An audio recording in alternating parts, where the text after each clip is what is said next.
सपने देखने वाली बहू। गुप्ता जी की बहू अंजलि को सपने बहुत आते थे। एक दिन सुबह सुबह जब अंजलि सोकर उठी, सासू माँ जानती हैं क्या होने वाला है? अरे क्या हुआ, फिर से कोई नया सपना देख लिया क्या? हाँ सासू माँ, बहुत जोर से बरसात आने वाली है। आज कोई कपड़े मत धोना, सूख नहीं पाएंगे। अरे बहू, बाहर तो इतनी तेज धूप निकली पड़ी है, तुमको कहाँ बारिश नजर आ रही है? अरे मम्मी जी, मैंने सपने में देखा था बहुत जोर से बारिश होने वाली है, इसलिए बस आज कोई कपड़े नहीं धुलेंगे। अरे लेकिन इससे पहले भी तो कितनी बार तुझे सपने आए हैं, कभी कुछ सच भी होता है क्या? मम्मी जी, आप भी ना सपनों पर भरोसा करना चाहिए, भरोसा। अंजलि की सास उसकी कोई बात नहीं मानती, लेकिन उस दिन वाकई में शाम होते होते घने बादल आ जाते हैं और जोर से मूसलाधार बारिश होने लगती है। अंजलि, आज तो तुम्हारा सपना सच हो गया। बहू, आज तो तुमने सपने में बारिश देखी थी ना, और देखो सच में बारिश हो गई। लगता है अगली बार से हमें तुम्हारी बात माननी पड़ेगी। पापा जी, मैं तो हर बार ही मम्मी जी से कहती हूँ, मेरे सपने सच हो जाते हैं, बस भरोसा रखिए। कुछ दिनों के बाद, अजी सुनते हैं, मुझे ना सपना आया था और सपने में मैंने देखा कि आपकी पूरी 1 करोड़ की लॉटरी लगी है। अरे कभी कभी सपना सच होना सही बात है, लेकिन हमेशा ऐसा नहीं होता अंजलि। और वैसे भी लॉटरी लगने ही वाली है तो अच्छी बात है ना।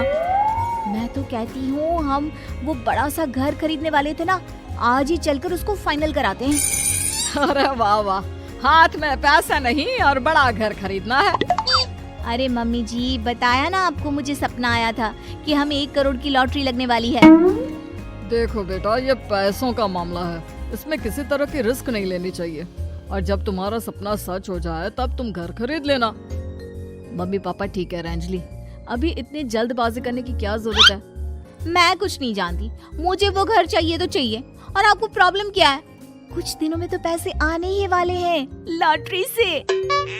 हाँ तो जब पैसे आ जाएंगे तब खरीद लेंगे ना। पर हमारी अंजलि खाना पीना छोड़कर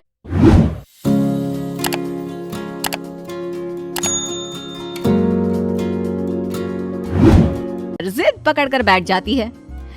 आखिर मजबूर होकर अंजलि के पति को उस घर को बुक कराने के पैसे देने पड़ते हैं। कई दिन बीत जाते हैं, लेकिन अंजलि के पति की कोई लॉटरी नहीं लगती। कुछ दिनों के बाद, तुम्हारे सपने के चक्कर में तो सब खराब हो गया अंजलि।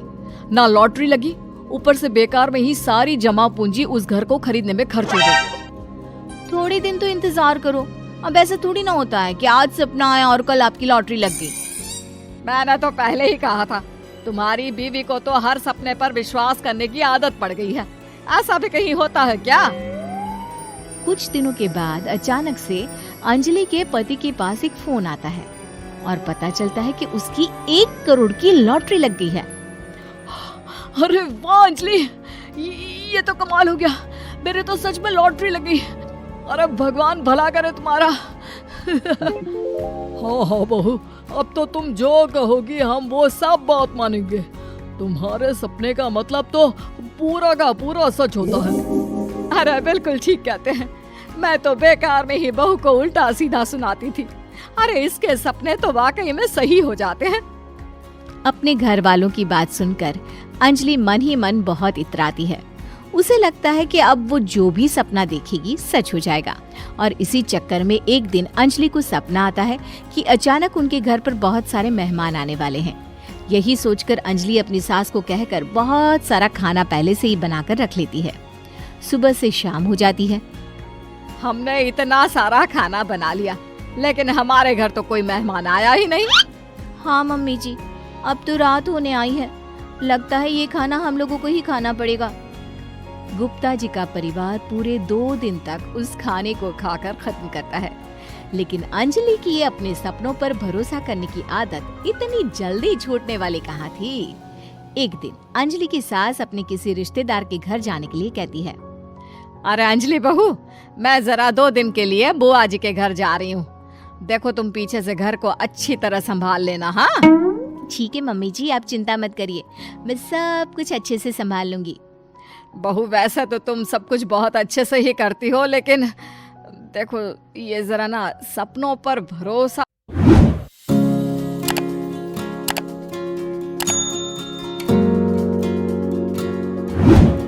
थोड़ा कम किया करो बेटा। क्या मम्मी जी, मेरे इतने सारे सपने तो सच हो जाते हैं, उसके बाद भी आपको शक ही रहता है हमेशा।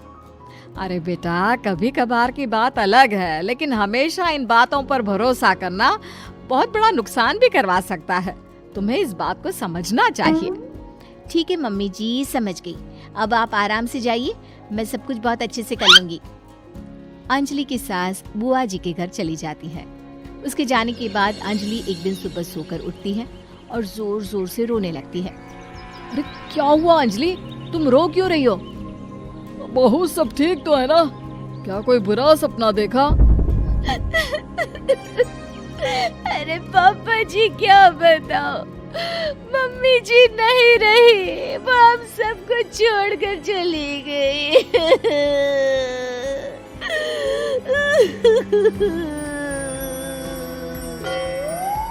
छोड़कर चली गई? अरे क्या मतलब है? वो तो अपनी बुआ जी के घर गई है ना?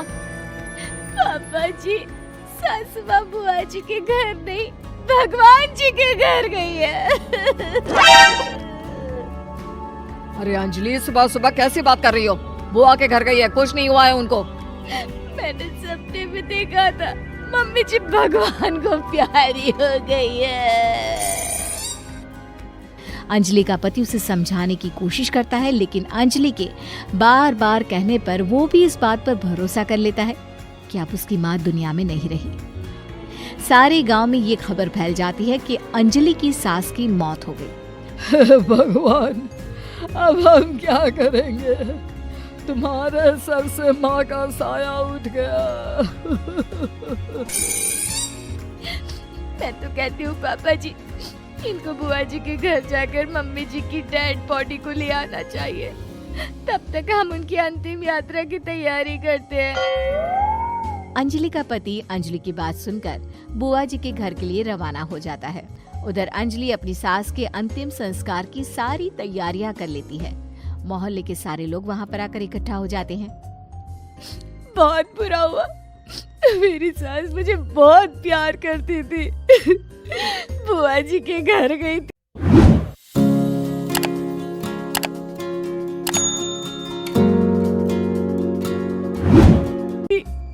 अरे हमको क्या पता था कि भगवान जी के घर जा रही है। अंजलि ने अपनी सास की तस्वीर पर हार पहनाकर घर के बीचों बीच रख दिया। सब लोग आकर गुप्ता परिवार को सांत्वना दे रहे थे। थोड़ी देर बाद अंजलि का पति घर आता है और साथ में अपनी माँ को भी ले आता है। अरे बहू, मेरी तस्वीर पर हार क्यों चढ़ा रखा है? सब लोग अंजलि की सास को देखकर डर जाते हैं। अरे आप लोगों को डरने की कोई जरूरत नहीं है, मेरी माँ जिंदा है। ये तो मेरी बीवी के सपने के चक्कर में हम लोगों ने अपनी माँ को मरा हुआ समझ लिया। बहू, सपने देखना ठीक है, पर अपनी जिंदा सास का अंतिम संस्कार करना बहुत बड़ी गलती। उसके बाद अंजलि की अपने सपनों पर आंख मूंद कर भरोसा करने की आदत हमेशा के लिए सुधर जाती है।